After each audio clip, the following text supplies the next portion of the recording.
لبيك اللهم لبيك. 5 alasan umat Islam menjadikan Ka'bah sebagai kiblat.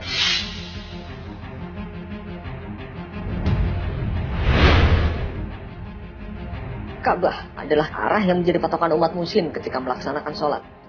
Penting untuk dicatat bahwa meskipun muslim menghadap ke arah kiblat ketika sholat, umat muslim tidak menyembah Ka'bah.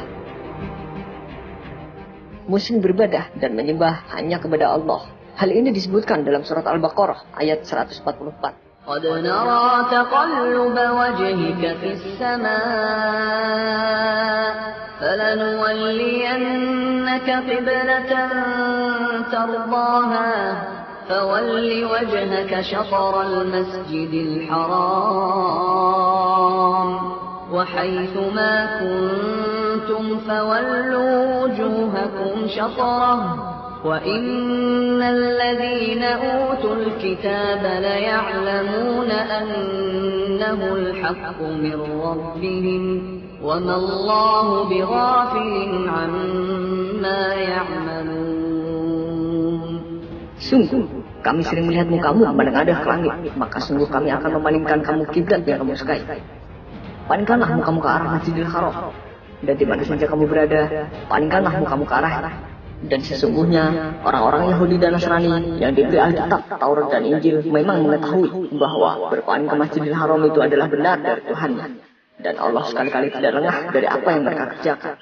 Quran Surat Al-Baqarah ayat 144. Setelah melihat ayat di atas, tentu saja sudah jelas bahwa Ka'bah adalah tempat yang telah ditunjuk Allah untuk menjadi kiblat. Dan inilah alasannya kenapa umat Islam menjadikan Ka'bah sebagai kiblat.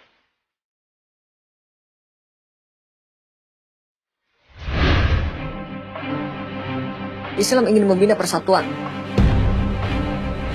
Misalnya, jika umat Islam ingin melaksanakan sholat, sebagian muslim mungkin ingin menghadap utara, sementara sebagian lainnya mungkin ingin menghadap selatan.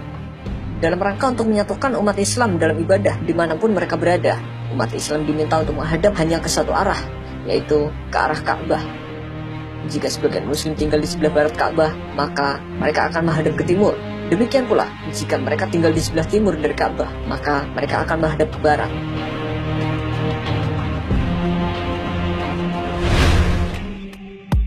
Ka'bah berada di tengah-tengah peta dunia. Umat muslim adalah orang-orang pertama yang menggambar peta dunia. Umat muslim menggambar peta dengan arah selatan menghadap ke atas, dan utara menghadap ke bawah.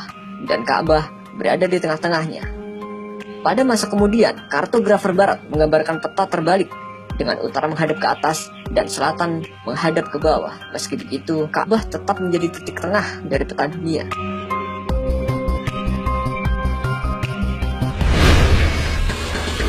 Tawaf di sekitar Ka'bah untuk menunjukkan bahwa Allah hanya satu.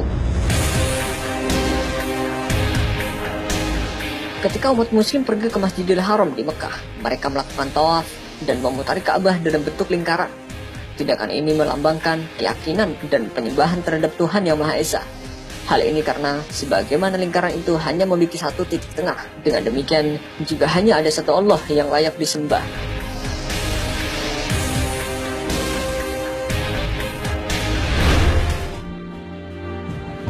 Rasulullah menyentuh dan mencium batu Hajar Aswad.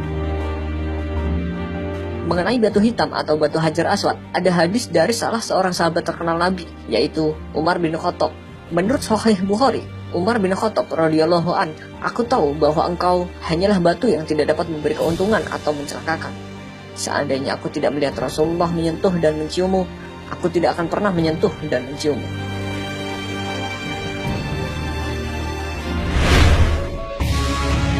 Orang-orang berdiri di atap Ka'bah untuk mengumandangkan azan. Pada zaman Rasulullah, orang-orang bahkan berdiri di atap Ka'bah dan mengumandangkan azan. Seseorang mungkin bisa bertanya pada orang-orang yang menuduh bahwa umat Islam menyembah Ka'bah, penyembah berhala manakah yang berdiri di atas berhala yang dipuja-puja dan disembahnya? Beberapa pernyataan di atas tentu sudah bisa menjawab beberapa pertanyaan yang sering dilontarkan oleh orang-orang kafir.